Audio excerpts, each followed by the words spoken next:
Hello, I'm Angie Baltazar, and today I'm going to be talking about anxiety. Anxiety is a growing issue, with more than 10% of children affected in the United States. When discussing anxiety, the nature versus nurture debate is a constant argument. It's DNA. No, it's their environment. Grr, grr. But fighting over who or what is to blame for the anxiety just tells children who have it that there is something wrong with them. But there isn't. So we should be focusing on the child after they are diagnosed, regardless of what caused it. For the purpose of this video, I interviewed Kelley Honeycutt, mother of Matthew Honeycutt, who was diagnosed with severe anxiety, bipolar disorder, among other things. Anxiety can consume the life of whoever has it. Kelley told me how Matthew's anxiety affected his progress in school, his social interactions, his home life, and his self-perception, and how she has dealt with his anxiety in each of these categories. But for time's sake, we will only discuss her answers for what she has changed around the home to accommodate Matthew's anxiety. What parents should change around the house varies from child to child according to their level and type of anxiety. But for Matthew and Kelley, these things included providing a private safe space, making sure the home itself is safe, having good lighting in the home, regulating video game use, requiring exercise, and having very strict medicine regulations.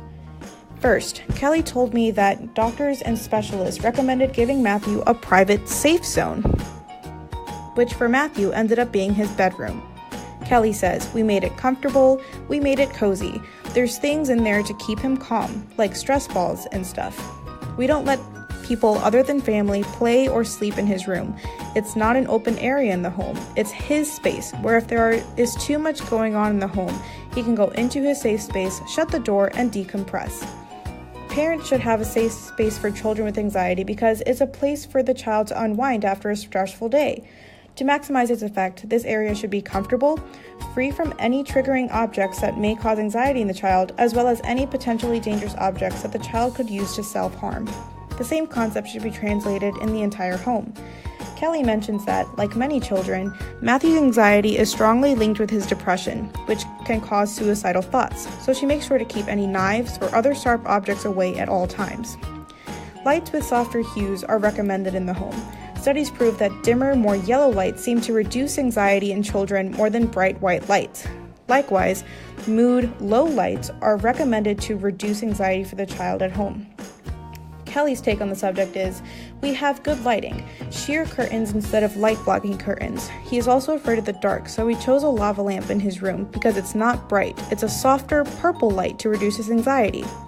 Another thing that Kelley did around the home was regulate Matthew's video game use. This is great because aggressively competitive or violent video games trigger anxiety.